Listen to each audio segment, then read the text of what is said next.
नीयत सच्ची हो तो पूरी कायनात आपके हक में खड़ी हो जाती है। ਮਾਨ ਸਰਕਾਰ ਨੇ ਨਹਿਰੀ ਪਾਣੀ ਦੀ ਸਮੱਸਿਆ ਨੂੰ ਨਜਿੱਠਣ ਵਾਸਤੇ ਬਹੁਤ ਵਧੀਆ ਕੰਮ ਕੀਤੇ ਆ। ਸਾਡੇ ਖੇਤਾਂ ਨੂੰ ਪਾਣੀ ਪੂਰਾ ਲੱਗਣ ਲੱਗ ਪਿਆ ਜੀ। मांझा, मालवा, दुआबा और पुआध के इलाके दुआएं दे रहे हैं। ਮਾਨ ਸਰਕਾਰ ਦਾ ਬਹੁਤ ਬਹੁਤ ਧੰਨਵਾਦ ਕਰਦੇ ਹਾਂ। ਐਸ ਜੂਨ ਜੁਲਾਈ ਜਦੋਂ ਝੋਨੇ ਦੀ ਫਸਲ ਹੋਊਗੀ ਇਹ 85% ਤੇ ਪਹੁੰਚ ਜਾਾਂਗੇ।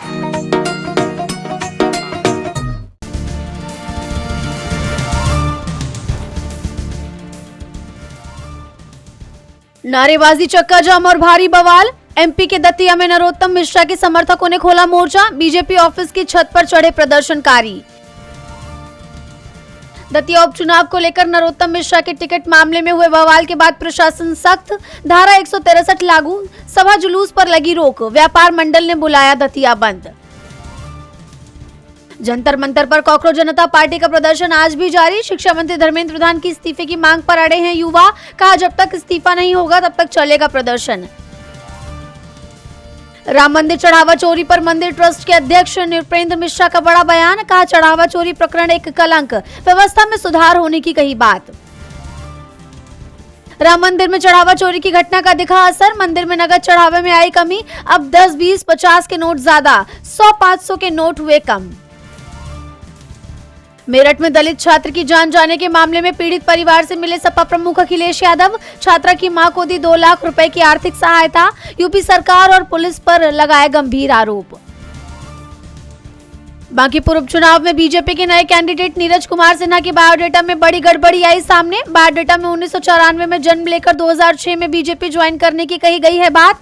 आरजेडी ने उठाए सवाल। कहा 12 साल की उम्र में कैसे बने बीजेपी के सदस्य। तमाम मुद्दों को लेकर कांग्रेस अध्यक्ष मल्लिकार्जुन खड़गे ने बीजेपी सरकार के खिलाफ खोला मोर्चा।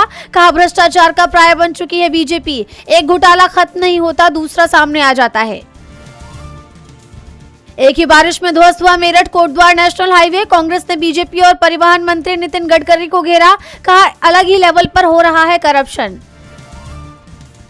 शिमला में भारी बारिश ने मचाया कहर। राजहाना गांव में भूस्खलन से कई गाड़ियों को हुआ नुकसान। बचाव कार्य जारी। पश्चिम एशिया में एक बार फिर बढ़ा तनाव। ईरान ने अमेरिका पर लगाया बड़ा आरोप। कहा समझौते का उल्लंघन कर रहा है अमेरिका।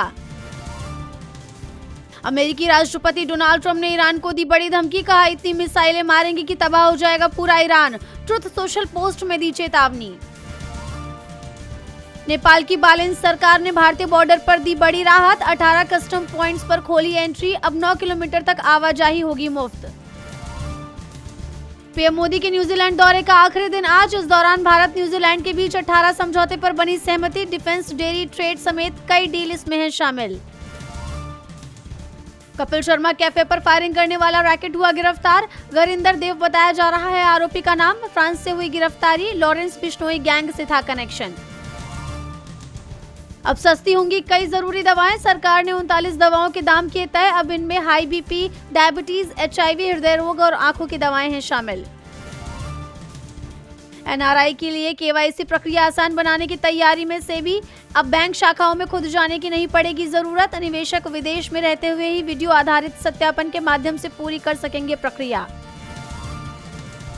फीफा वर्ल्ड कप 2026 में दिलचस्प हो रहे मुकाबले। तीसरा क्वार्टर फाइनल आज। नॉर्वे और इंग्लैंड के बीच होगा मुकाबला।